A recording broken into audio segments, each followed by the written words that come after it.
And yung public service, ano yung joy na nadodraw mo out of public service? I think I got my inclination to public service dahil sa nanay ko. Di ba po na-mention ko kanina, sobrang hirap na namin nung bata ako. Pero ang nanay ko, nakukuha pa niyang ipautang sa ibang taong may pangangailangan, yung pinapadala ng tatay ko. Kasi naawa siya. Tapos kami, wala na tayong ulam, wala na tayong pagkain. Ano pang natin, papautang mo pa, nakakaawa daw ibang tao. So doon ko nakita sa mama ko, na kahit walang-wala na kami, she's willing to help other people. So feeling ko yun din yung isa sa mga proud na characteristics ako na na-adapt ko at nakuha ko sa mama ko. Na kahit wala ka na, if you still have something to share to others, be it advice, be it time, be it your advocacy, do it for them.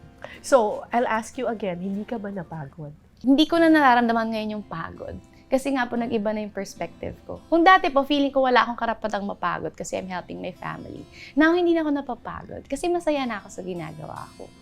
At gusto mong napapagod? Ito na yung pagod na gusto ko. Oo. Kasi masarap yung pagod na may natutulungan ka. Tsaka ngayon, Miss Cara, may choice na ako magpahinga. Pero ayoko kasi gusto ko yung ginagawa ko. Masaya ako sa ginagawa. Maraming salamat sa iyo, Jusa. Thank you as well. Thank you, Joy, for being an inspiration to a lot of people and for showing the world that you don't have to be prim and proper to be a queen. Thank you. Everybody can be a queen. Alam niyo po mga kapuso, nung bata ako, pangarap ko rin pong maging beauty queen.